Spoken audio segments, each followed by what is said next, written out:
ਜਿਹੜਾ ਕੁਛ ਹੋ ਰਿਹਾ ਸੀ ਆਪਣੇ ਪੰਜਾਬ ਦੇ ਵਿੱਚ। ਮੇਰੇ ਵੀਰੋ ਤੇ ਭੈਣੋ, ਕਾਫੀ ਦਿਨਾਂ ਬਾਅਦ ਫਿਰ ਤੁਹਾਡੇ ਨਾਲ ਮੈਂ ਮੁਲਾਕਾਤ ਕਰ ਰਿਹਾ।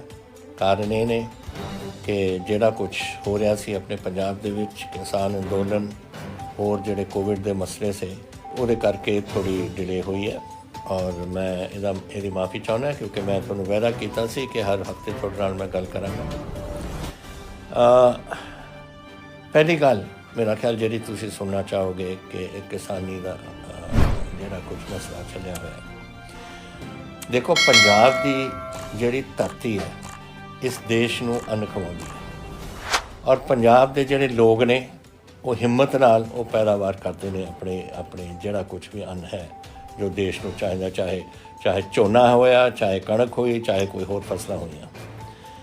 ਔਰ ਇਹ ਸ਼ੁਰੂ ਤੋਂ ਇਹ ਸਾਡੇ ਪੰਜਾਬ ਦੀ ਜਿਹੜੀ ਪੈਦਾਵਾਰ ਹੈ ਇਸ ਦੇਸ਼ ਨੂੰ ਅੰਨ ਦਿੰਦੀ ਰਹੀ। ਉਦੋਂ ਵੀ ਜਦੋਂ ਸਾਡੇ ਕੋਲ ਕੋਈ ਅੰਨ ਦੀ ਘਾਟ ਹੁੰਦੀ ਸੀ, ਅਸੀਂ ਮਹਿਸੂਸ ਕਰਦੇ ਸੀ, ਦੇਸ਼ ਕਾਲ ਵੀ ਆਉਂਦੇ ਸੀ ਇੱਥੇ, ਔਰ ਇਹ ਲੋਕ ਜਿਹੜੇ ਇਹ ਆਪਾਂ ਨੂੰ ਬਾਹਰਲੇ ਮੁਲਕਾਂ ਤੋਂ ਸਾਨੂੰ ਕਣਕਾਂ ਜਿਹੜਾ ਕੁਛ ਸਾਨੂੰ ਮਿਲਦਾ ਸੀ ਆਪਣੇ ਲੋਕਾਂ ਨੂੰ ਅੰਨ ਖਵਾਉਣ ਵਾਸਤੇ ਅਸੀਂ ਲੈ ਕੇ ਆਉਂਦੇ ਸੀ। ਫਿਰ ਉਹ ਗ੍ਰੀਨ ਰੈਵੋਲੂਸ਼ਨ ਚੱਲਿਆ, ਔਰ ਉਸ ਤੋਂ ਬਾਅਦ ਬਾਹਰੋਂ ਲਿਆਉਣ ਤੋਂ ਇਹ ਜਿਹੜੀ ਰੁਕਾਵਟ ਆ ਗਈ, ਉਹ ਆਈ ਇਸ ਲਈ ਕਿਉਂਕਿ ਪੰਜਾਬ ਦੀ ਖੇਤੀ ਬੜੀ, ਸਾਡੀ ਚੌਲ ਵੀ ਵਧੇ। ਸਾਡੇ ਚੌਲ ਇੱਥੇ ਕੌਣ ਖਾਂਦਾ ਸੀ? ਕੋਈ ਵੀ ਨਹੀਂ ਖਾਂਦਾ ਸੀ। ਕਦੇ ਕਦੇ ਖੀਰ ਕੋਈ ਖਾ ਲੈਂਦਾ ਸੀਗਾ, ਲੇਕਿਨ ਆਮ ਤੌਰ 'ਤੇ ਚੌਲ ਦੀ ਸਾਡੀ ਖੇਤੀ ਨਹੀਂ ਹੁੰਦੀ ਸੀ। ਲੇਕਿਨ 1967 ਤੋਂ ਬਾਅਦ ਜਦੋਂ ਇਹ ਗ੍ਰੀਨ ਰੈਵੋਲੂਸ਼ਨ ਆਇਆ, ਫਿਲੀਪੀਨ ਤੋਂ ਚੌਲ ਆਏ ਸਾਡੇ ਪੰਜਾਬ ਐਗਰੀਕਲਚਰ ਯੂਨੀਵਰਸਿਟੀ, ਅਤੇ ਉਹਨਾਂ ਨੇ ਨਵੀਂ ਵੈਰਾਇਟੀਆਂ ਕੱਢੀਆਂ। ਔਰ ਉਹਨਾਂ ਨੇ, ਮੈਨੂੰ ਤੁਹਾਨੂੰ ਯਾਦ ਨਹੀਂ, ਜਿਹੜੇ ਤੁਹਾਡੇ ਉਹਦੇ ਬੈਠੇ ਹੋਣਗੇ ਬਜ਼ੁਰਗ ਸੁਣਦੇ ਇਸ ਗੱਲ ਨੂੰ, ਕਿ ਇੱਕ IR8 ਆਈ ਸੀ ਪਹਿਲਾਂ, IR8 ਨੇ ਸ਼ੁਰੂ ਕੀਤਾ। ਫਿਰ ਕਣਕਾਂ ਆਈਆਂ ਸੀਆਂ। ਕਣਕ ਕਿਹੜੀ ਆਈ ਸੀ? ਉਹ ਲਾਲ ਕਣਕ PV18 ਹੁੰਦੀ ਸੀ, ਮੈਨੂੰ ਉਹ ਵੀ ਯਾਦ ਹੈ ਉਸ ਜ਼ਮਾਨੇ ਦੀ। ਔਰ ਉੱਥੋਂ ਉਹ ਨਵੀਆਂ ਵੈਰਾਇਟੀਆਂ ਆ ਗਈਆਂ। ਹੁਣ ਹਰ ਸਾਲ ਹੀ ਨਵੀਂ ਪੰਜਾਬ ਐਗਰੀਕਲਚਰ ਯੂਨੀਵਰਸਿਟੀ ਕੋਈ ਕੱਢਦੀ ਰਹਿੰਦੀ ਹੈ। ਲੇਕਿਨ ਇਹ ਸੀ ਪੰਜਾਬ ਦੀ ਹਿੰਮਤ। ਔਰ ਹੈ ਆਪਣੇ ਪੰਜਾਬ ਹੈ ਕਿੱਡਾ? 2% ਦੀ ਹਿੰਦੁਸਤਾਨ ਦੀ ਧਰਤੀ, 2% ਦੀ ਹਿੰਦੁਸਤਾਨ ਦੇ ਲੋਕ, ਔਰ ਅਸੀਂ 40% ਅੰਨ ਦਾ ਭੰਡਾਰ ਭਰਦੇ ਨੇ। ਔਰ ਫਿਰ ਜੋ ਸਾਡਾ ਤਰੀਕਾ ਸੀ ਚੱਲਣ ਦਾ ਔਰ ਮੰਡੀਆਂ ਦਾ, ਜੋ ਇੱਕ ਸਿਸਟਮ ਬਣ ਗਿਆ ਸੀ ਇਹਨੇ 70, 80, 90 ਸਾਲਾਂ ਤੋਂ, ਕਿ ਸਾਡੇ ਆੜ੍ਹਤੀਏ ਹੁੰਦੇ ਸੀ, ਔਰ ਤੁਸੀਂ ਆੜ੍ਹਤੀਆਂ ਕੋਲ ਜਾਂਦੇ ਸੀ, ਆਪਣੀ ਫਸਲ ਵੇਚਦੇ ਸੀ, ਉਹਨਾਂ ਤੋਂ ਪੈਸੇ ਲਿਆਉਂਦੇ ਸੀ। ਜੋ ਕੁਛ ਉਹ ਤੁਹਾਡੇ ਇੱਕ ਰਿਸ਼ਤਾ ਸੀਗਾ ਆੜ੍ਹਤੀਏ ਦਾ ਔਰ ਕਿਸਾਨ ਦਾ, ਉਹ ਇਹਨਾਂ ਨੇ ਫੈਸਲਾ ਕਰ ਲਿਆ ਕਿ ਅਸੀਂ ਇਸ ਨੂੰ ਖਤਮ ਕਰਾਂਗੇ। ਹੁਣ ਮੈਨੂੰ ਇਹ ਨਹੀਂ ਸਮਝ ਆਉਂਦੀ, ਅਗਰ ਤੁਸੀਂ ਕਿਸੇ ਦੀ ਮਦਦ ਕਰਨੀ ਹੈ ਕਰੋ, ਲੇਕਿਨ ਇਹ ਤਾਂ ਨਾ ਕਰੋ ਕਿ ਜਿਹੜੇ ਸਿਸਟਮ ਇੱਕ ਚੱਲਿਆ ਆਉਂਦਾ ਹੈ, ਇੱਕ ਪਰਿਵਾਰਿਕ ਸਾਂਝ ਹੈ, ਉਹ ਨਾ ਤੋੜਨ ਦੀ ਤੁਸੀਂ ਕਿਉਂ ਕੋਸ਼ਿਸ਼ ਕਰ ਰਹੇ ਹੋ? ਇਸ ਕਰਕੇ ਪੰਜਾਬ ਦਾ ਕਿਸਾਨ ਉੱਠਿਆ ਕਿ ਸਾਡੀ ਤੁਸੀਂ ਆੜ੍ਹਤੀਆ ਸਿਸਟਮ ਖਤਮ ਕਰ ਰਹੇ ਹੋ। ਤੁਸੀਂ ਆਪਣੇ ਜਿਹੜੇ ਬਾਹਰਲੇ ਵਿਦੇਸ਼ਾਂ ਤੋਂ ਆਉਂਦੇ ਨੇ ਖਰੀਦਣ ਵਾਸਤੇ, ਕੋਈ ਤਾਂ ਨਹੀਂ ਕਹਿੰਦਾ ਤੁਸੀਂ ਨਾ ਖਰੀਦੋ। ਅਗਰ ਕੋਈ ਆ ਕੇ ਉਹਦੇ ਖਰੀਦੇ ਔਰ ਉਹਦੇ ਨਾਲ ਕਿਸਾਨ ਦਾ ਭਾਅ ਚੜ੍ਹਦਾ ਹੈ, ਉਹ ਤਾਂ ਕਿਸਾਨ ਦਾ ਫਾਇਦਾ ਹੁੰਦਾ ਹੈ। ਲੇਕਿਨ ਸਿਸਟਮ ਜਿਹੜਾ ਚੱਲਿਆ ਉਹ ਤਾਂ ਨਾ ਖਤਮ ਕਰੋ ਤੁਸੀਂ, ਜਿਹੜਾ ਰਿਸ਼ਤਾ ਹੈ ਉਹ ਤਾਂ ਨਾ ਤੋੜੋ ਤੁਸੀਂ। ਔਰ ਇਸ ਵਾਸਤੇ ਇੱਥੇ ਕਿਸਾਨ ਇਹਦੇ ਨਾਲ ਔਖੇ ਹੋਏ। ਫਿਰ ਸਾਡੇ ਮੰਡੀ ਦਾ ਜਿਹੜਾ ਸਾਡਾ ਮੰਡੀ ਬੋਰਡ ਦੀ ਫੀਸ ਲੱਗਦੀ ਸੀ, ਉਹ ਕਿਸ ਵਾਸਤੇ ਜਾਂਦੀ ਸੀ? ਉਹ ਫੀ 2 ਜਾਂ 3% ਫੀ ਹੁੰਦੀ ਸੀ। ਉਹ ਥੋੜ੍ਹਾ ਆਪਣੀ ਲਿੰਕ ਰੋਡ 60,000 ਕਿਲੋਮੀਟਰ, ਸਾਡੇ 65,000 ਕਿਲੋਮੀਟਰ ਸਾਡੀ ਲਿੰਕ ਰੋਡ ਨੇ, ਉਹਨਾਂ ਦੀ ਮੁਰੰਮਤ ਹੁੰਦੀ ਸੀ। ਹਰ 5 ਸਾਲ ਤੋਂ ਬਾਅਦ ਅਸੀਂ ਉਹਦੀ ਮੁਰੰਮਤ ਕਰਦੇ ਸੀ। ਪਿੰਡਾਂ ਦੀ ਡਿਵੈਲਪਮੈਂਟ ਜਿਹੜੀ ਹੁੰਦੀ ਸੀ ਉਹ ਵੀ ਨਾਲ ਉਹਦੇ ਹੁੰਦੀ ਸੀ। ਹੁਣ ਇਹ ਕਿਉਂ ਅਸੀਂ ਇਹਦੇ ਕਰਕੇ, ਹੁਣ ਅਗਰ ਇਹ ਬੰਦ ਹੋ ਜਾਏ ਤਾਂ ਫਿਰ ਸਾਡੀ ਪਿੰਡਾਂ ਦੀ ਡਿਵੈਲਪਮੈਂਟ ਆਪਾਂ ਕੈਸੇ ਕਰਾਂਗੇ? ਇਹ ਸੀ। ਤੋ ਇਸ ਕਿਸਮ ਦੀਆਂ ਚੀਜ਼ਾਂ ਸੀਆਂ ਜਿਹੜੀਆਂ ਚੱਲਦੀਆਂ ਆਈਆਂ ਨੇ। ਔਰ ਕਦੇ ਵੀ ਹੁਣ MSP ਕਿੰਨੇ ਦਿਨ ਸਾਲਾਂ ਤੋਂ ਚੱਲ ਰਹੀ ਹੈ। ਕਦੇ ਕਿਸੇ ਨੇ MSP ਨੂੰ ਰੋਕਿਆ ਜਾਂ ਕਿਸੇ ਕਿਸਾਨ ਨੇ ਸੋਚਿਆ ਵੀ? ਕਿਉਂਕਿ ਰੋਕਣ ਦੀ ਤਾਂ ਕਦੇ ਸੰਭਾਵਨਾ ਹੀ ਨਹੀਂ ਸੀ। ਪਰ ਔਰ ਕਿਸੇ ਕਿਸਾਨ ਨੂੰ ਸੋਚਣ ਦੀ ਲੋੜ ਹੀ ਨਹੀਂ ਪਈ, ਕਿਉਂਕਿ ਕਾਂਗਰਸ ਸਰਕਾਰ ਜਦੋਂ ਵੀ ਆਉਂਦੀ ਸੀ, ਹਰ ਵੇਲੇ ਚਾਹੇ 5 ਰੁਪਏ ਵਧਾਏ, 10 ਰੁਪਏ ਵਧਾਏ, 50% ਰੁਪਏ ਵਧਾਏ ਜਾਂ 100 ਰੁਪਏ ਵਧਾਏ ਹਰ ਸਾਲ, ਔਰ ਇੱਕ MSP ਚੱਲਦੀ ਰਹੀ। ਉਹ MSP ਨੂੰ ਹੁਣ ਬੰਦ ਕਰਨ ਦਾ ਇੱਕ ਆਵਾਜ਼ ਚੱਲ ਪਈ ਕਿ MSP ਬੰਦ ਹੋ ਜਾਣੀ, ਕਿਉਂਕਿ ਇਹਨਾਂ ਨੇ ਇੱਕ ਸ਼ਾਂਤਾ ਕਮੇਟੀ ਰਿਪੋਰਟ ਬਿਠਾਈ ਸੀ। ਸ਼ਾਂਤਾ ਕੁਮਾਰ ਹੁੰਦੇ ਸੀਗੇ ਮੁੱਖ ਮੰਤਰੀ ਹਿਮਾਚਲ ਦੇ। ਉਹਨਾਂ ਨੇ ਰਿਪੋਰਟ 'ਚ ਕਿਹਾ ਕਿ FCI ਨੂੰ ਖਤਮ ਕਰ ਦਿਓ। ਅਗਰ FCI ਨੂੰ ਖਤਮ ਕਰ ਦਿਓਗੇ ਤੁਸੀਂ, ਫਿਰ ਤੁਹਾਡੀ ਪ੍ਰਾਈਸ ਸਪੋਰਟ ਕੌਣ ਕਰੂਗਾ? MSP ਦਾ ਸਪੋਰਟ ਕੌਣ ਕਰੂਗਾ? ਔਰ ਇਹ ਨਹੀਂ ਸਿਰਫ ਉਹ ਜਿਹੜੀ MSP ਉਹ ਜਿਹੜੀ ਫੂਡ ਕਾਰਪੋਰੇਸ਼ਨ ਇਹ ਆਪਣੇ ਚੌਲ ਜਾਂ ਆਪਣੇ ਝੋਨਾ ਜਾਂ ਆਪਣੀ ਕਣਕ ਖਰੀਦਦੇ ਸੇ ਉਹ ਅੱਗੇ ਜਾਂਦੀ ਸੀ ਪਬਲਿਕ ਡਿਸਟ੍ਰੀਬਿਊਸ਼ਨ ਸਿਸਟਮ ਵਾਸਤੇ, PDS ਨੂੰ ਜਿਹਨੂੰ ਕਹਿੰਦੇ ਸੀ। PDS ਕੀ, ਜਿਹੜੇ ਗਰੀਬ ਆਪਣੇ ਬਹੁਤ ਗਰੀਬ ਨੇ ਇਸ ਦੇਸ਼ ਦੇ ਵਿੱਚ, ਉਹਨਾਂ ਨੂੰ ਅੰਨ ਖਵਾਉਣ ਵਾਸਤੇ ਅਸੀਂ PDS ਸਿਸਟਮ ਰੱਖਿਆ ਸੀ। ਤੋ FCI ਫੂਡ ਮਿਨਿਸਟਰੀ ਦੇ ਅਧੀਨ ਗਵਰਨਮੈਂਟ ਆਫ ਇੰਡੀਆ ਦੇ ਹੁੰਦੀ ਸੀ, ਔਰ ਉਹ ਅੱਗੇ ਆਪਣੀ PDS ਸਿਸਟਮ ਆਪਣੇ ਲੋਕਾਂ ਨੂੰ ਪੂਰੇ ਹਿੰਦੁਸਤਾਨ 'ਚ ਅੰਨ ਖਵਾਉਣ ਵਾਸਤੇ ਭੇਜਦੇ ਸੀ। ਉਹ ਵੀ ਤੁਸੀਂ ਸਿਸਟਮ ਬੰਦ ਕਰ ਲਓ। ਤੋ ਇਹ ਸਾਰੀਆਂ ਗੱਲਾਂ ਜਦ ਇੱਕ ਵਾਰ ਉਭਰੀਆਂ ਤਾਂ ਕਿਸਾਨ ਉੱਠਿਆ, ਔਰ ਇਹਨਾਂ ਨੇ ਕੀਤਾ ਕਿ ਇਹ ਆਰਡੀਨੈਂਸ ਲਿਆਏ। ਪਹਿਲਾਂ ਆਰਡੀਨੈਂਸ ਕੀ ਹੁੰਦਾ ਹੈ ਕਿ ਜਦੋਂ ਅਸੈਂਬਲੀ ਸੈਸ਼ਨ ਦੇ ਵਿੱਚ ਨਾ ਜਾਂ ਪਾਰਲੀਮੈਂਟ ਸੈਸ਼ਨ ਦੇ ਵਿੱਚ ਨਾ ਹੋਵੇ ਤਾਂ ਕੋਈ ਸਰਕਾਰ ਕੁਝ ਇਹੋ ਜਿਹੀ ਚੀਜ਼ ਕਰਨਾ ਚਾਹੁੰਦੀ ਹੈ ਜਿਹੜੀ ਬਾਅਦ 'ਚ ਪਾਰਲੀਮੈਂਟ ਚਲੇ ਜਾਈ, ਲੇਕਿਨ ਪਹਿਲਾਂ ਹੀ ਉਹ ਕਾਨੂੰਨ ਬਣਾ ਲੈਂਦੀ ਹੈ, ਉਹਨੂੰ ਆਰਡੀਨੈਂਸ ਕਹਿੰਦੇ ਨੇ। ਉਹ ਆਰਡੀਨੈਂਸ ਉਹਨਾਂ ਨੇ ਇਹ ਕਿਸਾਨੀ 'ਤੇ ਕਰਤਾ, MSP ਚੱਕਤੀ, ਸਭ ਕੁਝ ਚੱਕਤਾ ਇਹਦੇ ਜੋ ਅੱਜ ਲੋਕ ਅੱਜ ਉਸ 'ਤੇ ਔਖੇ ਨੇ। ਔਰ ਫਿਰ ਉਸ ਤੋਂ ਬਾਅਦ ਇਹਨਾਂ ਨੇ ਪਾਰਲੀਮੈਂਟ ਵਿੱਚ ਬਿੱਲ ਲਿਆ ਕੇ ਬਿੱਲ ਪਾਸ ਕਰਤਾ। ਅਸੀਂ ਉਦੋਂ ਵੀ ਕਿਹਾ ਸੀ, ਆ ਦੇਖੋ ਮੇਰੇ ਕੋਲ ਤਰੀਕਾ ਨੇ, ਮੇਰੇ ਕੋਲ ਆਰਡੀਨੈਂਸ ਆਈ 5 ਜੂਨ ਨੂੰ, ਔਰ ਆਲ ਪਾਰਟੀ ਮੀਟਿੰਗ ਮੈਂ ਔਰ ਸੱਦੀ ਉਸ ਤੋਂ ਕੁਝ ਦਿਨਾਂ ਬਾਅਦ ਸਾਰੇ ਪਾਰਟੀ ਪੰਜਾਬ ਦੇ ਪਾਰਟੀਆਂ ਨੂੰ ਸੱਦਿਆ ਕਿ ਤੁਸੀਂ ਆਓ ਔਰ ਆਪਾਂ ਇਹਦੇ 'ਤੇ ਬਹਿਸ ਕਰੀਏ ਕਿ ਕਿਆ ਕਰ ਰਹੇ ਨੇ, ਇਹ ਪੰਜਾਬ ਦਾ ਇਹਦੇ 'ਚ ਨੁਕਸਾਨ ਬੜਾ ਹੋ ਜਾਣਾ। ਔਰ ਉਹਦੇ ਵਿੱਚ ਅਕਾਲੀ ਦਲ ਆਇਆ, ਪਰ ਕੁਛ ਕਿਸਮ ਦੀਆਂ ਬਿਲਕੁਲ ਇਹੋ ਜਿਹੀ ਗੱਲਾਂ ਕੀਤੀਆਂ ਉਹਨਾਂ ਨੇ ਜੈਸੇ ਕਿ ਉਹ ਸਮਝਦੇ ਸੀ ਕਿ ਜੈਸੇ ਕਿ ਉਹ ਸਰਕਾਰ ਦੀ ਸਪੋਰਟ ਕਰਨਾ ਚਾਹੁੰਦੇ, government of India the support ਕਰਨਾ ਚਾਹੁੰਦੇ ਨੇ, ਇਹ ਆਰਡੀਨੈਂਸ ਦੇ ਹੱਕ 'ਚ ਬੋਲਣਾ ਚਾਹੁੰਦੇ ਨੇ। ਔਰ ਇਹ ਕਿਉਂ? ਜਿਹੜਾ ਇਹਨਾਂ ਦੇ ਮਿਨਿਸਟਰ ਸੀ ਹਰਸਿਮਰਤ ਬਾਦਲ, ਉਹ ਬੈਠੀ ਸੀ ਉਸ ਕੈਬਨਿਟ ਵਿੱਚ ਜਿੱਥੇ ਇਹ ਆਰਡੀਨੈਂਸ 'ਤੇ ਘੜੇ ਗਏ ਸੀ ਔਰ ਫੈਸਲਾ ਕੀਤਾ ਸੀ, ਉਹਨੇ ਵੀ ਉੱਥੇ ਹਾਂ ਕੀਤੀ ਸੀ। ਇੱਥੇ ਪ੍ਰਕਾਸ਼ ਸਿੰਘ ਬਾਦਲ ਨੇ ਕਿਹਾ ਕਿ ਪਤਾ ਨਹੀਂ ਕਿਸਾਨ ਕਿਉਂ ਖਿਲਾਫ ਨੇ, ਉਹ ਤਾਂ ਇਹ ਜਿਹੜੇ ਨਵੇਂ ਕਾਨੂੰਨ ਨੇ ਉਹਨਾਂ ਦੇ ਹੱਕ 'ਚ ਨੇ। ਇੱਥੇ ਅਕਾਲੀ ਦਲ ਦੀ ਆਪਣੇ ਜਦ ਉਹਨਾਂ ਨੇ ਉੱਥੇ ਆਲ ਇੰਡੀਆ ਉਸ ਆਲ ਪਾਰਟੀ ਮੀਟਿੰਗ 'ਚ ਆਪਣੀ ਗੱਲਾਂ ਕਹਿ ਕੇ ਉਹ ਜਦ ਚਲੇ ਗਏ, ਉਸ ਤੋਂ ਬਾਅਦ ਇਹ ਲੱਗਦਾ ਸੀ ਕਿ ਅਕਾਲੀ ਦਲ ਇਹਨਾਂ ਦੇ ਹੱਕ ਦੇ ਵਿੱਚ, ਸੈਂਟਰ ਦੀ ਸਰਕਾਰ ਦੇ ਆਰਡੀਨੈਂਸਾਂ ਦੇ ਹੱਕ ਦੇ ਵਿੱਚ ਔਰ ਬਿੱਲ ਦੇ ਵਿੱਚ ਹੋਊਗਾ। ਮੈਂ ਫਿਰ ਉਸ ਤੋਂ ਬਾਅਦ ਕਿਸਾਨ ਯੂਨੀਅਨਸ ਨਾਲ ਮੈਂ ਗੱਲ ਕੀਤੀ, ਫਿਰ ਅਸੀਂ ਉਹਨਾਂ ਨੂੰ ਦੁਬਾਰਾ ਆਲ ਪਾਰਟੀ ਮੀਟਿੰਗ ਸੱਦੀ, ਉਹਦੇ ਵਿੱਚ ਵੀ ਉਦੋਂ ਅਕਾਲੀ ਦਲ ਨਹੀਂ ਆਇਆ। ਔਰ ਫਿਰ ਅਸੀਂ ਅਸੈਂਬਲੀ ਸੱਦੀ, ਅਸੈਂਬਲੀ ਦੇ ਵਿੱਚ ਇਹ ਵਿੱਚ ਪੂਰੀ ਬਹਿਸ ਹੋਈ ਸੀ, ਔਰ ਉਦੋਂ ਵੀ ਅਕਾਲੀ ਦਲ ਬਹਾਨਾ ਮਾਰ ਕੇ ਬਾਹਰ ਚਲਾ ਗਿਆ, ਉਹਦੇ ਆਪਣੇ ਹੱਕ 'ਚ ਨਹੀਂ ਬੋਲੇ। ਫਿਰ ਜਦੋਂ ਵੋਟਿੰਗ ਹੋਈ ਸੀ ਫਿਰ ਆਗੇ ਵਿੱਚ, ਔਰ ਵੋਟ ਸਾਡੇ ਨਾਲ ਪਾਤੀ। ਹੁਣ ਇਹਨਾਂ ਦੇ ਦੇਖ ਲਓ, ਕਦੇ ਕੁਛ ਕਦੇ ਕੁਛ। ਆਮ ਆਦਮੀ ਪਾਰਟੀ ਔਰ ਅਕਾਲੀ ਦਲ ਨੇ ਉੱਥੇ ਪਾਰਲੀਮੈਂਟ ਤੇ ਅਸੈਂਬਲੀ ਦੇ ਵਿੱਚ ਸਾਡੇ ਨਾਲ ਸਹਿਮਤ ਹੋ ਕੇ ਆਪਣੀ ਵੋਟ ਪਾਈ।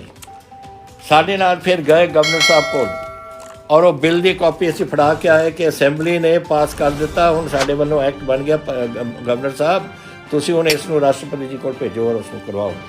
ਉਹਦੇ ਨਾਲ ਗਏ, ਅਗਲੇ ਦਿਨ ਦੋਨੋਂ ਹੀ ਮੁੱਕਰ ਗਏ, ਆਮ ਆਦਮੀ ਵੀ ਮੁੱਕਰ ਗਿਆ ਔਰ ਇਹ ਵੀ ਮੁੱਕਰ ਗਏ ਅਕਾਲੀ, ਕਿ ਨਹੀਂ ਜੀ ਅਸੀਂ ਨਹੀਂ ਇਹਦੇ ਹੱਕ 'ਚ, ਇਹ ਬਿੱਲ ਦੇ ਹੱਕ 'ਚ ਨਹੀਂ, ਅਸੀਂ ਪਾਰਲੀਮੈਂਟ ਇਸ ਅਸੈਂਬਲੀ ਦੇ ਹੱਕ 'ਚ ਨਹੀਂ।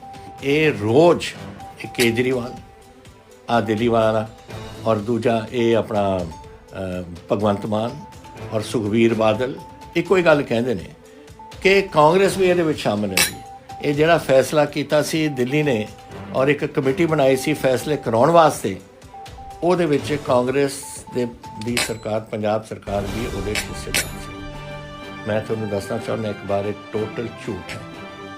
ਹੋਇਆ ਕੀ, ਇੱਕ ਸਰਕਾਰ, ਸੈਂਟਰ ਸਰਕਾਰ ਨੇ ਇੱਕ ਕਮੇਟੀ ਬਿਠਾਈ, ਉਹਦੇ ਵਿੱਚ ਕਮੇਟੀ ਦੇ ਵਿੱਚ ਉਹਨਾਂ ਨੇ ਕੁਝ ਸੂਬਿਆਂ ਨੂੰ ਪਾਇਆ ਔਰ ਕੁਝ ਆਪਣੇ ਬੰਦੇ ਸੀ ਉਹਨਾਂ ਦੇ, ਉਹਦੇ ਵਿੱਚ ਪੰਜਾਬ ਮੈਂਬਰ ਨਹੀਂ ਸੀ।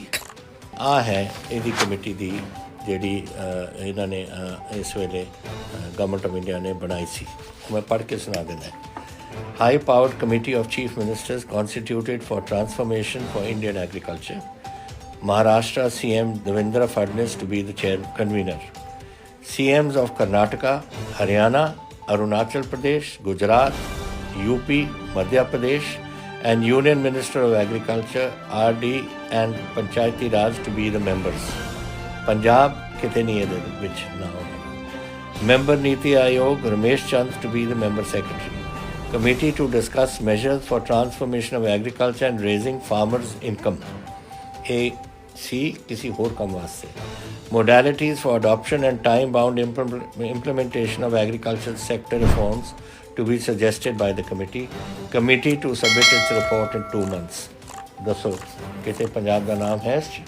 फिर मैनू इस ते चिट्ठी लिखनी पई कि सब तो ज़्यादा पैदावार पंजाब करता है, सानू क्यों नहीं तू छड्डिया। उदों ताईं ਇਹਦੀ कमेटी की पहली मीटिंग हो चुकी सी। ये तो मैं तुहानूं ये दसना चाहुंदा।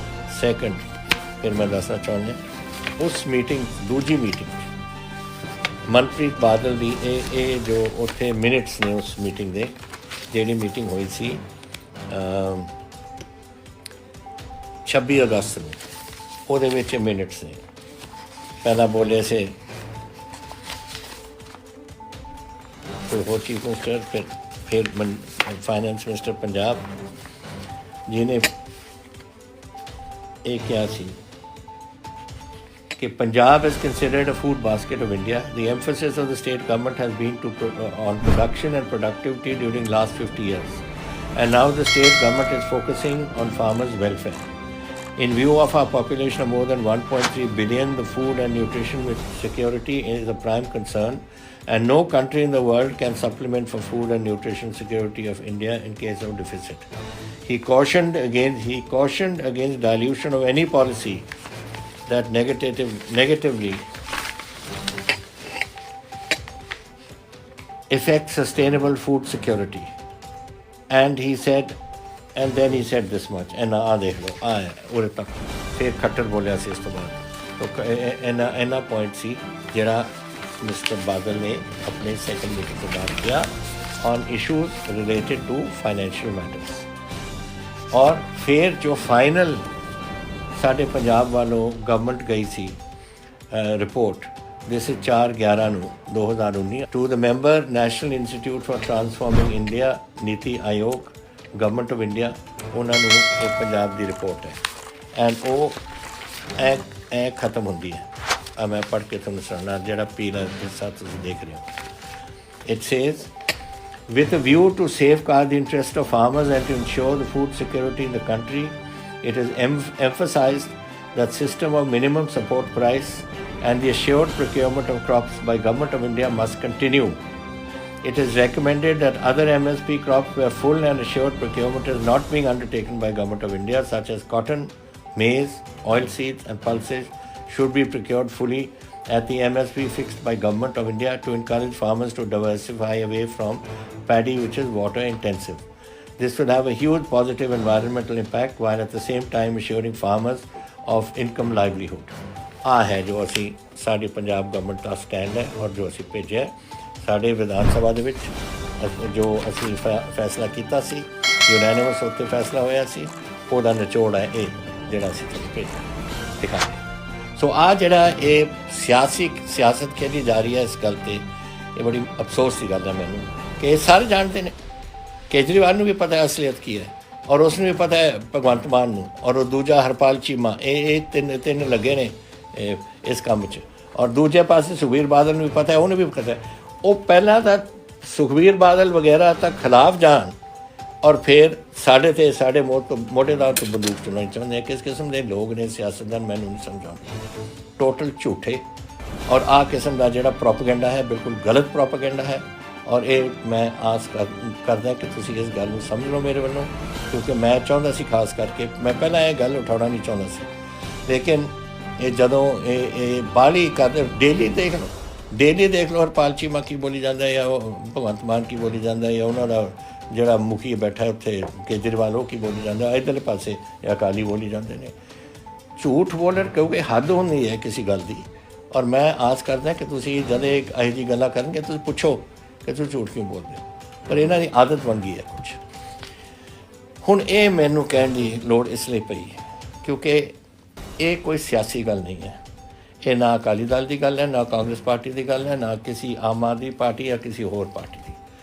ये है पंजाब के भविख की पंजाब के किसानी की भविख की थोड़े बच्चों की भविख की। ਆਪਾਂ ਤੁਸੀਂ ਮੈਂ ਸ਼ਾਇਦ ਅਸੀਂ ਕਿੰਨੀ ਦੇਰ ਉਰੇ ਰਹਿਣਾ ਮੈਨੂੰ ਨਹੀਂ ਪਤਾ, ਲੇਕਿਨ ਬੱਚੇ ਸਾਡੇ ਹੋਣਗੇ, ਪੋਤੇ ਹੋਣਗੇ, ਪੜਪੋਤੇ ਹੋਣਗੇ, ਸਾਰੇ ਉਰੇ ਹੋਣਗੇ।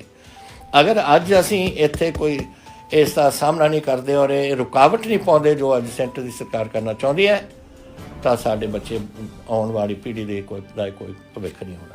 ਇਸ ਕਰਕੇ ਇਹ ਮੈਨੂੰ ਕਹਿਣਾ ਪਿਆ ਤੁਹਾਨੂੰ ਕਿ ਇਹ ਇੱਥੇ ਸਿਆਸਤ ਨਾ ਖੇਲੋ। ਮੈਂ ਅੱਜ ਵੀ ਕਹਿੰਦਾ ਅਕਾਲੀ ਲੀਡਰਾਂ ਨੂੰ ਔਰ ਮੈਂ ਆਮ ਆਦਮੀ ਪਾਰਟੀ ਨੂੰ, ਅਕਾਲੀ ਦਲ ਇਹ ਸਿਆਸਤ ਕਰਨਾ ਛੱਡ ਦਿਓ। ਇਹ ਹੈ ਸਾਡੇ ਲੋਕਾਂ ਦੇ ਭਵਿੱਖ ਦਾ ਸਵਾਲ, ਪੇਟ ਦਾ ਸਵਾਲ। ਔਰ ਮੈਂ ਆਸ ਕਰਦਾ ਕਿ ਤੁਸੀਂ ਮੇਰੀ ਗੱਲ ਇਸ 'ਚ ਸਹਿਮਤ ਹੋਵੋਗੇ। ਔਰ ਜਦੋਂ ਇਹ ਅਕਾਲੀ ਔਰ ਆਮ ਆਦਮੀ ਵਾਲੇ ਤੁਹਾਡੇ ਕੋਲ ਆਉਂਦੇ ਨੇ, ਉਹਨਾਂ ਨੂੰ ਤੁਸੀਂ ਸਮਝਾਓ ਕਿ ਤੁਸੀਂ ਸਾਡੇ ਨਾਲ ਖੜੋ ਜਾਂ ਸਾਡੇ ਬਰਖਲਾਫ ਖੜੋ। ਇਹ ਨਹੀਂ ਕਰ ਸਕਦੇ ਕਿ ਤੁਸੀਂ ਸਾਡੇ ਨਾਲ ਦਿਖਾਵਾ ਦੇ ਕੇ ਤੁਸੀਂ ਕਰਦੇ ਕੁਛ ਹੋਰ ਹੋ। ਜਿਹੜੀ ਸਰਕਾਰ ਤੁਹਾਡੇ ਵਾਸਤੇ ਖੜੀ ਹੈ, ਕਾਂਗਰਸ ਪਾਰਟੀ ਖੜੀ ਹੈ। ਅੱਜ ਤੁਸੀਂ ਮੈਂ ਦੇਖਦਾ ਰਹਿਣਾ ਇਸ ਮੀਡੀਆ ਦੇ ਉੱਪਰ, ਸੋਸ਼ਲ ਮੀਡੀਆ ਉੱਪਰ, ਕਿ ਅਮਰਿੰਦਰ ਸਿੰਘ ਕਾਂਗਰਸ ਕਿਉਂ ਨਹੀਂ ਜਾਂਦਾ ਉੱਥੇ ਜਿੱਥੇ ਆਪਣੇ ਦਿੱਲੀ ਦੇ ਕੋਲ ਆਪਣਾ ਉੱਥੇ ਲੋਕ ਆਪਣੇ ਕਿਸਾਨ ਗਏ ਹੋਏ ਨੇ। ਤੁਸੀਂ ਆਪ ਕਿਸਾਨਾਂ ਨੇ ਕਿਹਾ ਅਸੀਂ ਕਿਸੇ ਪੋਲੀਟੀਕਲ ਪਾਰਟੀ ਨੂੰ ਅਸੀਂ ਨਹੀਂ ਚਾਹੁੰਦੇ ਕਿ ਇਹਦੇ ਵਿੱਚ ਇਹ ਹੈ ਕਿਸਾਨੀ ਦਾ ਇੱਕ ਮੋਰਚਾ, ਉਹਦੇ ਵਿੱਚ ਪੋਲੀਟੀਕਲ ਪਾਰਟੀਆਂ ਦੀ ਅਸੀਂ ਨਹੀਂ ਚਾਹੁੰਦੇ ਕਿ ਉਹਦੇ ਵਿੱਚ ਸ਼ਾਮਲ ਹੋਣ। ਤਾਂ ਜਦੋਂ ਆਪ ਕਿਸਾਨ ਕਹਿ ਰਹੇ ਨੇ ਤਾਂ ਅਸੀਂ ਜਾ ਕੇ ਬਸ ਮਤਲਬ ਨਹੀਂ ਉੱਥੇ ਜਾ ਕੇ ਬਹਿ ਜਾਈਏ। It is not right. ਜੋ ਉਹਨਾਂ ਦੀ ਖਾਹਿਸ਼ ਹੈ, ਜੋ ਉਹਨਾਂ ਦੇ ਦਿਲ ਦੀ ਗੱਲ ਹੈ, ਉਹਨਾਂ ਨੇ ਕਹਿਤੀ ਔਰ ਅਸੀਂ ਉਸ ਨੂੰ ਬਿਲਕੁਲ ਸਿਰ ਮੱਥੇ ਰੱਖਾਂਗੇ ਕਿਉਂਕਿ ਅਸੀਂ ਨਹੀਂ ਉਹਨਾਂ ਦੇ ਵਿੱਚ ਕੋਈ ਛੇੜਛਾੜ ਕਰਨੀ। ਤੁਸੀਂ ਕਰੋ ਆਪਣਾ, ਤੁਸੀਂ ਬਹੁਤ ਔਖੀ ਘੜੀ ਦੇ ਵਿੱਚੋਂ ਗੁਜ਼ਰੇ ਹੋ। ਮੈਂ ਜਾਣਦਾ ਕਿੰਨੀ ਠੰਡ ਹੈ ਉਰੇ ਔਰ ਹੁਣ ਤਾਂ ਹੋਰ ਵੀ ਸਮਾਂ ਜਨਵਰੀ ਦੇ ਮਹੀਨੇ 'ਚ ਤਾਂ ਇਸ ਤੋਂ ਜ਼ਿਆਦਾ ਵੀ ਠੰਡ ਹੋਏਗੀ। ਤਾਂ ਆਪਣੇ ਸਿਹਤ ਨੂੰ ਬਚਾ ਕੇ ਰੱਖਣਾ। ਜਿੱਥੇ ਤਾਈਂ ਉਰੇ ਸਵਾਲ ਹੈ ਤੁਹਾਡਾ ਕਿ ਮੈਂ ਇਸ ਨੂੰ ਇੱਥੇ ਪੰਜਾਬ ਦੇ ਵਿੱਚ ਅਸੀਂ ਕੀ ਕਰ ਸਕਦੇ ਹਾਂ, ਅਸੀਂ ਤਾਂ ਦੇਖੋ ਮੈਂ ਤੁਹਾਨੂੰ ਇੱਕ ਨੰਬਰ ਦੇ ਦਿੰਦਾ ਮੈਂ ਤੁਹਾਨੂੰ ਸਾਰਿਆਂ ਨੂੰ, ਤਾਂ ਕਿ ਅਗਰ ਕਿਸੇ ਨੂੰ ਕੋਈ ਲੋੜ ਹੋਏ, ਕਿਉਂਕਿ ਤੁਹਾਡੇ ਹੁਣ ਸਾਰੇ ਜਿਹੜੇ ਪਰਿਵਾਰ ਹੈ ਉੱਥੇ ਕਈ ਲੋਕ ਗਏ ਹੋਏ ਨੇ ਆਪਣੇ ਬਾਰਡਰਾਂ 'ਤੇ, ਅਤੇ ਤੁਸੀਂ ਅਗਰ ਕਦੇ ਤੁਹਾਨੂੰ ਲੋੜ ਹੈ ਸਰਕਾਰ ਦੀ ਹੈਲਪ ਦੀ, ਕੋਈ ਬਿਮਾਰ ਹੋ ਜਾਂਦਾ ਹੈ, ਕੋਈ ਤਕਲੀਫ ਹੋ ਜਾਂਦੀ ਹੈ ਕਿਸੇ ਗੱਲ ਦੀ, ਤਾਂ ਨੋਟ ਕਰੋ ਤੁਸੀਂ। ਇੱਕ ਬੀਬੀਆਂ ਦਾ ਇੱਕ ਹੈਲਪਲਾਈਨ ਹੈ 1091 1091 1091 ਔਰ ਪੁਲਿਸ ਹੈਲਪਲਾਈਨ ਹੈ 112 112। ਇਹਨਾਂ ਨੂੰ ਤੁਸੀਂ ਨੋਟ ਕਰੋ। ਜਦੋਂ ਕਿਸੇ ਚੀਜ਼ ਦੀ ਲੋੜ ਹੈ, ਕਿਸੇ ਕੋਈ ਬਿਮਾਰ ਹੋ ਜਾਏ ਕੁਛ, ਤੁਸੀਂ ਰਿੰਗ ਕਰੋ। ਇਹਨਾਂ ਦੀ ਡਿਊਟੀ ਲਾਈ ਹੋਈ ਹੈ ਅਸੀਂ ਕਿ ਇੱਕਦਮ ਤੁਹਾਡੇ ਕੋਲ ਡਾਕਟਰ ਨੂੰ ਲੈ ਕੇ ਜਾਣਗੇ ਜਾਂ ਤੁਹਾਨੂੰ ਲੈ ਜਾਣਗੇ ਹੌਸਪੀਟਲ 'ਚ, ਜਾਂ ਹੋਰ ਕੋਈ ਤੁਹਾਡੀ ਤਕਲੀਫ ਜਿਹੜੀ ਹੈ ਉਹਨੂੰ ਦੂਰ ਕਰਨ ਦੀ ਉਹ ਕੋਸ਼ਿਸ਼ ਕਰਨਗੇ। ਸੋ ਇਹ ਮੈਂ ਤੁਹਾਨੂੰ ਕਿਸਾਨਾਂ ਦੇ ਬਾਰੇ ਕਹਿਣਾ ਚਾਹੁੰਦਾ ਸੀ ਕਿਉਂਕਿ ਇਹ ਸਾਡੇ ਵਾਸਤੇ ਅੱਜ ਸਭ ਤੋਂ ਅਹਿਮ ਗੱਲ ਹੈ ਪੰਜਾਬ ਵਾਸਤੇ। ਪਤਾ ਨਹੀਂ ਕਿੰਨੇ ਲੱਖਾਂ ਲੋਕ ਉੱਥੇ ਬੈਠੇ ਨੇ ਦਿੱਲੀ 'ਚ ਔਰ ਉਹਨਾਂ ਵਾਸਤੇ ਉਹ ਵੀ ਦੇਖ ਰਹੇ ਨੇ। ਮੈਂ ਦੇਖ ਰਿਹਾ ਤਸਵੀਰਾਂ ਜੋ ਰੋਜ਼ ਟੈਲੀਵਿਜ਼ਨ 'ਤੇ ਆਉਂਦੀਆਂ ਨੇ ਬਜ਼ੁਰਗਾਂ ਦੀਆਂ। ਹੁਣ ਉਹ ਬਜ਼ੁਰਗ ਨੇ 22 ਤਾਂ ਅਸੀਂ ਖੋ ਬੈਠੇ ਹਾਂ, ਲੇਕਿਨ ਉਹ ਆਪਣੇ ਵਾਸਤੇ ਨਹੀਂ ਲੜ ਰਹੇ, ਉਹ ਆਪਣੇ ਤੁਹਾਡੇ ਵਾਸਤੇ ਲੜ ਰਹੇ ਨੇ, ਬੱਚਿਆਂ ਵਾਸਤੇ ਲੜ ਰਹੇ ਨੇ, ਪੰਜਾਬ ਵਾਸਤੇ ਲੜ ਰਹੇ ਨੇ ਔਰ ਉਹਨਾਂ ਦੀ ਆਉਣ ਵਾਲੀਆਂ ਪੀੜ੍ਹੀਆਂ ਵਾਸਤੇ ਲੜ ਰਹੇ ਨੇ। ਅਤੇ ਉਹ ਆਪਣੀ ਇੱਥੇ 22 ਬੰਦਿਆਂ ਨੇ ਆਪਣੀ ਜਾਨਾਂ ਦੇ ਦਿੱਤੀਆਂ। ਵਾਹਿਗੁਰੂ ਕਰੇ ਸੈਂਟਰ ਦੀ ਸਰਕਾਰ ਦੇ ਇਸ ਨੂੰ ਗੰਭੀਰਤਾ ਨਾਲ ਚੰਗੀ ਤਰ੍ਹਾਂ ਸੋਚ ਕੇ ਇਹਦਾ ਕੋਈ ਹੱਲ ਕੱਢਣ ਤਾਂ ਕਿ ਸਾਡੇ ਬੱਚੇ ਹੋਰ ਨਾ ਕੋਈ ਇੱਥੇ ਨੁਕਸਾਨ ਹੋ ਜਾਏ ਸਾਡਾ ਔਰ ਸਾਡੇ ਲੋਕ ਵਾਪਸ ਆਪਣੇ ਘਰਾਂ 'ਚ ਪਹੁੰਚ ਸਕਣ। ਇਹ ਹੁਣ ਸੈਂਟਰ ਦੇ ਉੱਪਰ ਹੈ ਔਰ ਮੈਂ ਆਸ ਕਰਦਾ ਕਿ ਜਿਹੜੀਆਂ ਯੂਨੀਅਨਸ ਨੇ 31 ਯੂਨੀਅਨਾਂ ਜੋ ਇਹਨਾਂ ਦੇ ਨਾਲ ਗੱਲਬਾਤ ਕਰਦੀਆਂ ਨੇ, ਤੁਸੀਂ ਵੀ ਆਪਣਾ ਇਸ ਨੂੰ ਉਹਨਾਂ ਦੇ ਨਾਲ ਗੱਲਬਾਤ ਕਰਕੇ ਹੱਲ ਕਢਵਾਓ।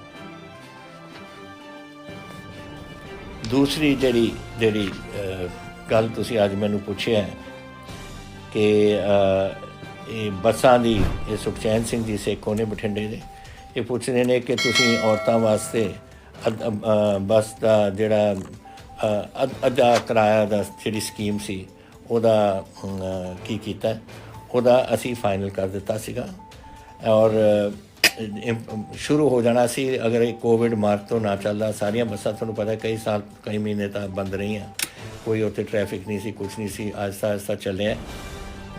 ਇਹ ਫਾਈਲ ਹੁਣ ਮੇਰੇ ਕੋਲ ਆਉਣ ਵਾਲੀ ਹੈ। ਅਸੀਂ ਬੜੀ ਜਲਦੀ ਹੀ ਅੱਜ ਹੀ ਮੈਂ ਇਹਨੂੰ ਪਾਸ ਕਰਕੇ ਇਹਨੂੰ ਕੈਬਨਿਟ 'ਚ ਲਿਜਾ ਕੇ ਇਹਨੂੰ ਸ਼ੁਰੂ ਕਰ ਦੇਣਾ ਸੀ। ਅਸੀਂ ਇਹਨੂੰ ਹੁਣ ਦੇਰ ਨਹੀਂ ਲਾਉਣੀ ਕੁਛ ਇਸ 'ਚ। ਫਿਰ ਤੁਸੀਂ ਮੈਨੂੰ ਪੁੱਛਿਆ ਸੌਰਵ ਭਾਟੀਆ ਜੀ ਨੇ ਗੁਰਦਾਸਪੁਰ ਤੋਂ ਕਿ ਸ੍ਰੀ ਗੁਰੂ ਤੇਗ ਬਹਾਦਰ ਸਾਹਿਬ ਦਾ 400 ਸਾਲਾ ਜਨਮ ਦਿਹਾੜਾ ਆ ਰਿਹਾ ਕਿ ਤੁਸੀਂ ਕੀ ਕਰਨ ਲੱਗੇ ਹੋ। ਜੈਸੇ ਅਸੀਂ ਹਰ ਵੇਲੇ ਕਰਦੇ ਹਾਂ, ਸਾਰਿਆਂ ਦਾ ਅਸੀਂ ਬੜੀ ਧੂਮਧਾਮ ਨਾਲ ਮਨਾਵਾਂਗੇ।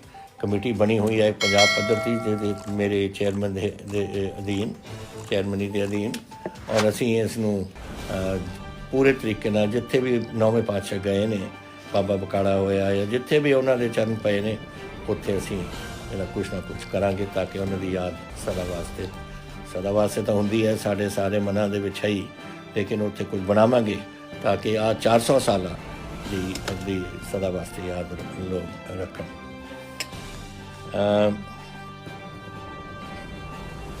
ਇਹ ਮੈਨੂੰ ਪੁੱਛਿਆ ਨਵਨੀਤ ਭਾਟੀਆ ਜੀ ਨੇ, ਇਹ ਜਿਹੜੇ ਆਪਣੇ 42,000 ਵੈਕੈਂਸੀਆਂ ਨੇ, ਇਹ ਕਿਉਂ ਨਹੀਂ ਭਰੀਆਂ ਜਾ ਰਹੀਆਂ। ਉਹਦੇ ਵਿੱਚੋਂ ਕੁਛ ETO ਦੇ ਪੋਸਟ ਸੀ, ਮੈਨੂੰ ਨਹੀਂ ਪਤਾ ETO ਦੇ ਖਾਸ ਉਹਨਾਂ ਨੇ PCS ਦਾ ਕਿਉਂ ਇੱਥੇ ਜ਼ਿਕਰ ਕੀਤਾ ਹੈ, ਲੇਕਿਨ ਸਾਡੇ 50,000 ਦੇ ਕਰੀਬ ਸਾਡੇ ਨੌਕਰੀਆਂ ਅਸੀਂ ਰੱਖਣ ਦਾ ਫੈਸਲਾ ਕੀਤਾ ਸੀ। ਉਹਦੇ ਵਿੱਚੋਂ ਉਹ ਕੀਤਾ ਕਦੋਂ ਸੀ, ਫਰਵਰੀ ਮਾਰਚ ਵਿੱਚ ਕੋਵਿਡ ਆ ਗਿਆ, ਸਭ ਕੁਛ ਹੀ ਇੰਨੇ ਮਹੀਨਿਆਂ ਤੋਂ ਬੰਦ ਰਿਹਾ। ਹੁਣ ਇਸ ਹਫਤੇ ਦੇ ਦੌਰਾਨ ਅਗਲੀ ਕੈਬਨਿਟ 'ਚ ਅਸੀਂ ਇਹਨੂੰ ਅਪਰੂਵਲ ਦੇ ਦੇਣੀ ਹੈ ਔਰ ਇਹ ਸਾਰੀਆਂ ਜਿਹੜੀਆਂ ਪੋਸਟਾਂ ਪਈਆਂ ਨੇ ਉਹ ਭਰੀਆਂ ਜਾਣਗੀਆਂ। ਸਾਡਾ ਵਾਅਦਾ ਹੈ 50,000 ਦਾ, ਔਰ 50,000 ਪੂਰਾ ਕਰਕੇ ਅਸੀਂ ਛੱਡਾਂਗੇ। ਥੋੜ੍ਹਾ ਜਿਹੀ ਡਿਲੇ ਇਸ ਲਈ ਹੋਈ ਹੈ ਹੁਣ ਕੁਝ ਦਿਨਾਂ ਤੋਂ, ਕਿਉਂਕਿ ਇਹਦਾ ਜਿਹੜਾ ਆਪਣੇ ਰੀਸਟਰਕਚਰਿੰਗ ਹੋ ਰਹੀ ਹੈ ਕੁਝ ਡਿਪਾਰਟਮੈਂਟਸ ਦੇ ਵਿੱਚ, ਉਹਨਾਂ ਦੇ ਥੋੜ੍ਹੀ ਤਬਦੀਲੀ ਆ ਰਹੀ ਹੈ। ਜਦ ਤਬਦੀਲੀ ਖਤਮ ਹੋ ਜਾਊਗੀ ਇਹ ਅਸੀਂ ਭਰਤੀ ਸ਼ੁਰੂ ਕਰ ਦੇਣੀ ਹੈ। ਇੱਕਦਮ ਹੀ ਹੋਣੀ ਹੈ, ਇਹ ਨਾ ਸਮਝੋ ਕਿ ਮਹੀਨੇ ਲੱਗਣਗੇ, ਤਾਂ ਹਫ਼ਤਿਆਂ ਦੇ ਵਿੱਚ ਹੀ ਅਸੀਂ ਕਰ ਦੇਣੀ ਹੈ। ਤੁਸੀਂ ਮੈਨੂੰ ਪੁੱਛਿਆ ਜਸਪ੍ਰੀਤ ਜੀ ਨੇ ਸੰਗਰੂਰ ਤੋਂ ਕਿ ਜਿਹੜੇ ਪਰਿਵਾਰਾਂ ਦੇ ਵਿੱਚ ਨੁਕਸਾਨ ਹੋਇਆ, ਜਿਹੜੇ ਬੜੇ ਸਾਡੇ ਇਸ ਸੰਘਰਸ਼ ਦੇ ਵਿੱਚ ਸ਼ਹੀਦ ਹੋਏ ਨੇ, ਉਹਨਾਂ ਦਾ ਕੀ ਕਰ ਰਹੇ ਹਾਂ ਅਸੀਂ। ਹਰ ਜਿਹੜਾ ਸਾਡਾ ਪੰਜਾਬੀ ਉੱਥੇ ਸ਼ਹੀਦ ਹੁੰਦਾ ਹੈ ਇਸ ਕਿਸਾਨੀ ਦੇ ਸੰਘਰਸ਼ ਵਿੱਚ, ਉਹਨਾਂ ਨੂੰ ਅਸੀਂ 5 ਲੱਖ ਰੁਪਈਆ ਦੇ ਰਹੇ ਹਾਂ ਔਰ ਸਾਰਿਆਂ ਨੂੰ ਮਿਲ ਗਿਆ। ਔਰ ਜਿਹੜੇ ਵਾਹਿਗੁਰੂ ਕਰੇ ਹੋਰ ਨਾ ਹੋਣ, ਪਰ ਜਦੋਂ ਵੀ ਕੋਈ ਇਹੋ ਜਿਹਾ ਵਾਕਿਆਤ ਹੁੰਦਾ ਅਸੀਂ ਉਹਨਾਂ ਨੂੰ ਜ਼ਰੂਰ 5 ਲੱਖ ਰੁਪਏ ਦੇਵਾਂਗੇ। ਗੁਰਪ੍ਰੀਤ ਸਿੰਘ ਗਿੱਲ ਪੁੱਛ ਰਹੇ ਨੇ ਮੈਨੂੰ ਕਿ MBBS ਦੀ ਸੀਟਾਂ ਦੀ ਘਾਟ ਹੈ ਪੰਜਾਬ ਦੇ ਵਿੱਚ, ਕੀ ਕਰ ਰਹੇ ਉਹਦੇ ਬਾਰੇ। ਤੁਹਾਨੂੰ ਪਤਾ ਅਸੀਂ 3 ਮੈਡੀਕਲ ਕਾਲਜ ਲਾ ਰਹੇ ਹਾਂ, ਕਪੂਰਥਲੇ, ਹੁਸ਼ਿਆਰਪੁਰ ਔਰ ਇੱਕ ਉਰੇ ਇੱਥੇ ਮੋਹਾਲੀ ਦੇ ਵਿੱਚ। ਮੋਹਾਲੀ ਦਾ ਹੁਣ ਐਤਕੀ ਤਕਰੀਬਨ ਤਿਆਰ ਹੋ ਗਿਆ। ਐਤਕੀ ਅਸੀਂ ਉਹਦੇ ਹੁਣ ਭਰਤੀ ਸ਼ੁਰੂ ਕਰ ਦੇਣੀ ਹੈ ਇਸ ਸਾਲ ਹੀ, ਔਰ ਇਹਦੇ ਵਿੱਚ ਹੀ ਜਿਹੜੇ ਦੂਜੇ 2 ਨੇ ਉਹ ਵੀ ਮੈਂ ਆਸ ਕਰਦਾ ਕਿ ਉਹ ਜਲਦੀ ਹੋਣਗੇ। ਇੱਥੇ ਦਾ ਤਾਂ ਹੁਣ ਰਿਕਰੂਟਮੈਂਟ ਅਸੀਂ ਡਾਕਟਰਾਂ ਦੀ ਸ਼ੁਰੂ ਕਰਤੀ ਮੋਹਾਲੀ ਵਾਲੇ ਦੀ, ਔਰ ਦੂਜੇ 2 ਉਹਨਾਂ ਦੇ ਚੇਅਰਮੈਨ ਨੇ ਸਾਡੇ ਹੈਲਥ ਮਿਨਿਸਟਰ ਸਾਹਿਬ, ਔਰ ਉਹ ਵੀ ਜਲਦੀ ਹੀ ਆਪਣਾ ਪੂਰਾ ਪ੍ਰਬੰਧ ਕਰ ਰਹੇ ਨੇ ਕਿ ਕਪੂਰਥਲਾ ਵੀ ਔਰ ਹੁਸ਼ਿਆਰਪੁਰ ਵੀ ਜਲਦੀ ਤੋਂ ਜਲਦੀ ਇਹ ਕੰਮ ਸ਼ੁਰੂ ਕੀਤਾ ਜਾਵੇ। ਇੱਕ ਤੁਸੀਂ ਮੈਨੂੰ ਰਾਜਦੀਪ ਜੱਬਰ ਜੀ ਪੁੱਛਦੇ ਲੁਧਿਆਣੇ ਕਿ ਸਰਦੀਆਂ ਆ ਗਈਆਂ ਨੇ ਅਤੇ ਬਹੁਤ ਠੰਡ ਹੈ, ਔਰ ਕਈ ਲੋਕ ਨੇ ਵਿਚਾਰੇ ਜਿਹੜੇ ਪੇਮੈਂਟਾਂ 'ਤੇ ਬੈਠੇ ਨੇ, ਕੋਈ ਉਹਨਾਂ ਦੇ ਘਰ ਨਹੀਂ ਔਰ ਘਰ-ਬਾਰ ਨਹੀਂ। ਪਹਿਲਾਂ ਤਾਂ ਅਸੀਂ ਘਰ-ਬਾਰ ਦੀ ਪਹਿਲਾਂ ਹੀ ਮੈਂ ਤੁਹਾਨੂੰ ਦੱਸਿਆ ਕਿ ਅਸੀਂ ਇਹਦੇ ਬਣਾ ਰਹੇ ਹਾਂ ਕੁਝ ਘਰ ਜਿਹੜੇ ਹੋਮਲੈਸ ਵਾਸਤੇ ਅਸੀਂ ਦੇ ਸਕਾਂਗੇ, ਪਰ ਉਹਨੂੰ ਲੱਗਦਾ ਟਾਈਮ। ਜ਼ਮੀਨਾਂ ਲੈਣੀਆਂ ਨੇ, ਬਿਲਡਿੰਗ ਬਣਨੀ ਹੈ, ਟਾਈਮ ਲੱਗੂਗਾ, ਪਰ ਠੰਡ ਸਾਡੇ ਉੱਪਰ ਆ ਗਈ। ਅਤੇ ਉਹਦੇ ਤੁਸੀਂ ਕਿਹਾ ਸੀ ਕਿ ਕੀ ਤੁਸੀਂ ਕਰ ਸਕੋਗੇ। ਮੈਨੂੰ ਯਾਦ ਹੈ ਉਹ ਦਿਨ ਇਸ ਜਦ ਮੌਸਮ ਆਉਂਦੀ ਸੀ ਤਾਂ ਮੇਰੇ ਮਾਤਾ ਜੀ ਆਪ ਜਾਇਆ ਕਰਦੇ ਸੀ ਹਰ ਰੋਜ਼ ਔਰ ਆਪਣੇ ਪਟਿਆਲੇ 'ਚ, ਔਰ ਉੱਥੇ ਜਿੱਥੇ ਵੀ ਕੋਈ ਪੇਮੈਂਟ 'ਤੇ ਪਿਆ ਹੁੰਦਾ ਸੀ ਆਪਣੇ ਕੰਬਲ ਲੈ ਕੇ ਜਾਂਦੇ ਸੀ ਉਹਨਾਂ ਨੂੰ ਦੇਣ ਵਾਸਤੇ। ਔਰ ਸਾਰੇ ਸਾਡੇ ਸਾਰਿਆਂ ਦੀ ਡਿਊਟੀ ਹੈ, ਤੁਹਾਡੀ ਵੀ ਡਿਊਟੀ ਹੈ ਜੋ ਸੁਣ ਰਹੇ ਹੋ, ਜੋ ਤੁਸੀਂ ਆਪਣੇ ਕੰਬਲ ਦੇ ਸਕਦੇ ਹੋ ਗਰੀਬਾਂ ਵਾਸਤੇ ਦਿਓ, ਔਰ ਅਸੀਂ ਵੀ ਆਪਣੇ ਤੌਰ 'ਤੇ ਜੋ ਕਰ ਸਕਦੇ ਹਾਂ ਕਰਾਂਗੇ। ਲੇਕਿਨ ਜਿੱਥੇ ਤਾਈਂ ਸਰਕਾਰ ਦਾ ਮਸਲਾ ਹੈ ਉਹ ਮੈਂ ਆਪਣੇ ਜਿਹੜਾ ਗ੍ਰਾਂਟ ਨੇ ਆਪਣੇ ਫੰਡ ਤੋਂ, ਚੀਫ ਮਿਨਿਸਟਰ ਦੇ ਰਿਲੀਫ ਫੰਡ ਤੋਂ, ਮੈਂ ਹਰ ਚੀਫ DC ਨੂੰ ਪੈਸੇ ਭੇਜ ਰਹੇ ਤਾਂ ਕਿ ਕੰਬਲ ਖਰੀਦ ਕੇ ਇਹ ਬੰਦੇ ਲੋਕਾਂ ਨੂੰ ਜਾ ਕੇ ਉੱਥੇ ਦੇ ਸਕਣ। ਇੱਕ ਤੁਸੀਂ ਪੁੱਛਿਆ ਸੁਖਦੀਪ ਔਲਖ ਜੀ ਨੇ ਫਿਰੋਜ਼ਪੁਰ ਤੋਂ ਕਿ ਸਾਡਾ OPD ਸਾਡੇ ਹੌਸਪੀਟਲ ਦਾ ਕਿਉਂ ਨਹੀਂ ਚਾਲੂ ਹੋ ਰਿਹਾ। ਹੁਣ ਮੈਂ ਪਤਾ ਨਹੀਂ ਕਿਉਂ ਇਹ ਗੱਲ ਆਈ ਹੈ, ਕਿਉਂਕਿ ਇਸ ਤਾਂ ਮਈ ਦੇ ਵਿੱਚ ਚਿੱਠੀ ਲਿਖਤੀ ਸੀ ਇੱਕ ਗਵਰਨਮੈਂਟ ਨੂੰ, ਸਾਰੇ OPD ਚੱਲਣੇ ਚਾਹੀਦੇ। ਕੋਵਿਡ ਦਾ ਜਦੋਂ ਚੱਲ ਰਿਹਾ ਸੀ ਮਾਰਚ ਤੋਂ, ਫਿਰ ਅਪ੍ਰੈਲ ਅਤੇ ਮਈ 2 ਮਹੀਨੇ ਬਾਅਦ ਹੀ ਅਸੀਂ ਸ਼ੁਰੂ ਕਰਤੇ ਸੀ। और ये अज थोड़ी आई है कि फिरोजपुर नहीं चल रहा, पता नहीं, क्योंकि मेरे रिपोर्ट जो है सारे किते पंजाब दे विच साडे OPD चल रहे हैं। और सवा नवंबर दे विच 7,36,000 बंदे साडे गवर्नमेंट हॉस्पिटल के OPDs दे विच गए ने अपनी इलाज करवाउण वास्ते।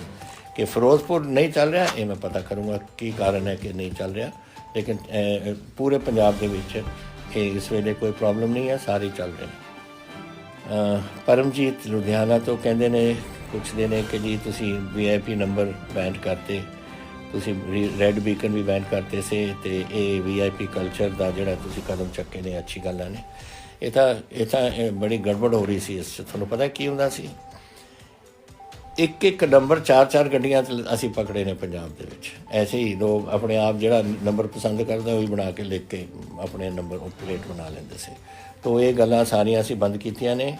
VIP नंबर कोई नहीं होणगे, आम नंबर होणगे। और ये भी असी देख रहे हैं कि कौन ये गड़बड़ कर रहा है कि एक नंबर 4 गड्डियां चलाते हैं। तो बिल्कुल कानून के खिलाफ है, एंड वो भी असी सख्ती करेंगे। तुसी ये भी पूछा सुखदेव जी रोपड़ तो कि ये कोई फालतू असी कोई रजिस्ट्रेशन वास्ते कोई फीस चार्ज कर रहे? नहीं, पता नहीं तुहानूं किहने दस्सिया, असी नहीं कर रहे। जो फीस चल रही ने वही चलेगा, कोई ये कोई तब्दीली नहीं आनी, ना कोई वाधा है ना कोई घाटा है, बस अं चलू जैसे चलता आ रहा है। तो ये परवाह ये फिक्र ना तुसी करो कि कोई असी फीस फूस दे पावे, बिल्कुल नहीं। आ गल्लां असियां थोड़ियां। लेकिन मैं एक गल हुण थोड़े कहना चाहुंदा, ये थोड़े मनां चों मैनूं लगदा है कि ये गल्लां पासे चली गई, और वो है कोविड करोना। अज मैं जाना है, जब कदे लंघदा है किते, मैं देखदा लोग मास्क नहीं पाउंदे। देखो तुसी अपने वास्ते ये थोड़े वास्ते एक बड़ी भयानक बीमारी है। लोग बहुत लखां दुनिया मर गए ने। साडे इत्थे वाहिगुरू की कृपा नाल पंजाब दे विच हाले हालात सुधरे ने कुछ। साडा एक बार साढ़े 3200 मेरा ख्याल असी एक दिन 3200 केसेस साढ़े रहे ने। असी टैसटिंग भी वधाई है। अज टैसटिंग साड़ी 25 और 30 हज़ार के दरम्यान है डेली। लेकिन अज की रिपोर्ट आ देख लो, 290 बंदियां नूं अज सिर्फ करोना होया, जिथे एक बार 3500 3200 साढ़े बंदियां नूं हुंदा सी। इहदे बावजूद कि 25,494 साढ़े टैसटिंग केस होए ने, ये पॉजिटिव साइन है एक। लेकिन ये मैं थोड़ा होर दसना चाहुंदा कि एक नवी किस्म की करोना हुण चली हुई है। ये UK दे विच सारी लॉकडाउन हो गई, सारे यूरोप च लॉकडाउन हो गए ने। समा साढ़े अखीरला जहाज़ अपने अमृतसर पहुंचा सी कल, वो 240 या जिन्ने भी मुसाफिर से उन्होंने विचों 8 पॉजिटिव निकले ने।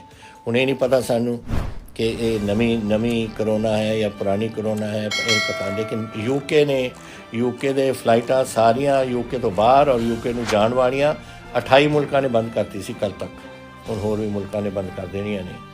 ये खतरनाक बीमारी है।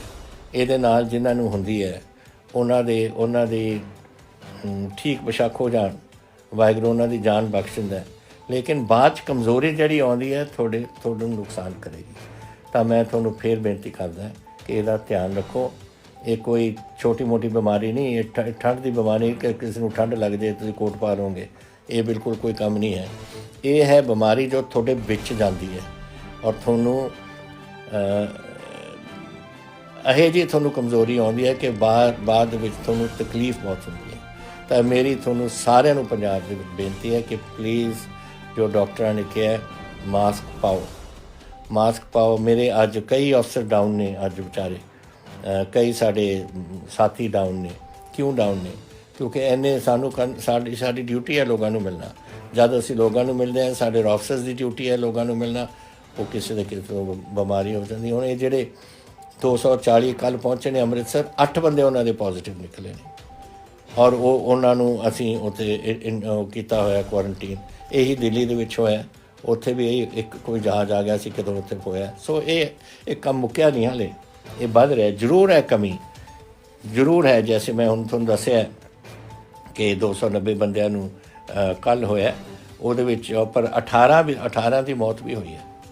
18 की मौत है। और ये अज हाई डिपेंडेंसी यूनिट ऑक्सीजन थे 133 ने ਔਰ ਜੋ ਹਸਪੀਟਲ ਆਈਸੋਲੇਸ਼ਨ ਫੈਸਿਲਿਟੀਜ਼ ਅੱਜ ਰੱਖੇ ਨੇ ਅਸੀਂ, ਉਹ 82 ਨੇ। ਇਹ ਖਤਰਨਾਕ ਬਿਮਾਰੀ ਹੈ ਔਰ ਮੈਂ ਤੁਹਾਨੂੰ ਬੇਨਤੀ ਕਰਦਾ ਸਾਰਿਆਂ ਨੂੰ, ਆਪਣੇ ਬੱਚਿਆਂ ਨੂੰ ਬਚਾਓ, ਆਪਣੇ ਆਪ ਨੂੰ ਬਚਾਓ ਔਰ ਆਪਣੇ ਪੰਜਾਬ ਮਹੱਲੇ ਸਾਰੇ ਦੋਸਤ ਮਿੱਤਰਾਂ ਨੂੰ ਬਚਾਓ। ਇਹ ਮੇਰੀ ਹੱਥ ਜੋੜ ਕੇ ਬੇਨਤੀ ਹੈ ਕਿ ਤੁਸੀਂ ਮੇਰੀ ਪ੍ਰਵਾਨ ਕਰੋਗੇ ਗੱਲ, ਔਰ ਇਸ ਨੂੰ ਪਲੀਜ਼ ਆਪਣੇ ਬੱਚਿਆਂ ਨੂੰ ਔਰ ਸਾਰਿਆਂ ਨੂੰ ਸਮਝਾਓ ਕਿ ਆਪਾਂ ਨੇ ਆਪਣੇ ਸੂਬੇ ਨੂੰ ਐਂ ਰੱਖਣਾ ਹੈ। ਇਹ ਹਾਲਾਤ ਸੁਧਰਦੇ ਜਾ ਰਹੇ ਨੇ, ਬਸ ਐਂ ਚੱਲਦਾ ਰਹੇ ਤਾਂ ਕਿ ਅਸੀਂ ਇਸ ਮਿਸ਼ਨ ਫਤਿਹ ਜਿਹੜਾ ਸਾਡਾ ਇਹ ਖਤਮ ਕਰਨ ਦਾ, ਇਹ ਬਿਮਾਰੀ ਨੂੰ ਖਤਮ ਕਰਨ ਦਾ, ਉਹ ਸਾਡੀ ਫਤਿਹ ਹੀ ਫਤਿਹ ਹੋਵੇ। ਬਹੁਤ ਧੰਨਵਾਦ ਤੁਹਾਡਾ। ਜੈ ਹਿੰਦ। ਵਾਹਿਗੁਰੂ ਜੀ ਕਾ ਖਾਲਸਾ, ਵਾਹਿਗੁਰੂ ਜੀ ਕੀ ਫਤਿਹ।